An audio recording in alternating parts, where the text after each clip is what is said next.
వారే కాదు, పెద్దలు చొక్కారావు గారు కావచ్చు, సత్యనారాయణరావు గారు కావచ్చు, ఇలా చెప్పుకుంటూ వెళ్తే ఈ కరీంనగర్ జిల్లా నాయకత్వాన్ని అందించిన జిల్లా. ఈ కరీంనగర్ జిల్లా రైతాంగానికి సమస్యలు వచ్చినా, నిరుద్యోగ యువతకు బాధ కలిగినా ఈ కరీంనగర్ జిల్లా నుంచే ఉద్యమాలు మొదలైనవి. ఈ కరీంనగర్ జిల్లా ఉద్యమాలకు ఎప్పుడు నాయకత్వం వహించింది. సిరిసిల్ల జగిత్యాల రైతాంగ పోరాటాలు ఈ రాష్ట్రం, ఈ ప్రజలు ఎప్పుడు మర్చిపోలే. రైతుల సమస్య వచ్చినప్పుడు ఈ ప్రాంతంలో రైతాంగ పోరాటాలను మనం కళ్ళతో చూసినాం. అదే కాదు, తెలంగాణ రాష్ట్రం కావాలి, తెలంగాణ రాష్ట్రం కళ నెరవేరాలి అని ఈ ప్రాంతంలో లేచిన ఉవ్వెత్తున ఉద్యమాన్ని ఆనాడు 2004 సంవత్సరంలో శ్రీమతి సోనియా గాంధీ గారు ఇదే కరీంనగర్ గడ్డ మీద నుంచి మీకు మాట ఇచ్చిండ్రు. మీ మనసులో ఉన్న కోరిక, ఈ తెలంగాణ ప్రజల ఆకాంక్ష నాకు తెలుసు, తప్పకుండా నెరవేరుతుంది అని చెప్పి శ్రీమతి సోనియా గాంధీ గారు ఈ కరీంనగర్ గడ్డ మీద నుంచే 4 కోట్ల ప్రజలకు మాట ఇవ్వడం జరిగింది.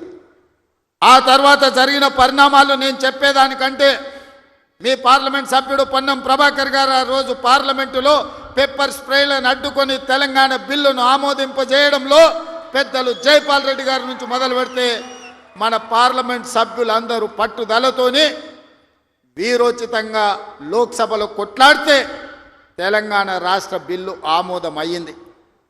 తెలంగాణ రాష్ట్ర బిల్లు ఆమోదం ఆశామాషిగా జరగలే, అల్లాటప్పగా ఎవరో ఇవ్వలే.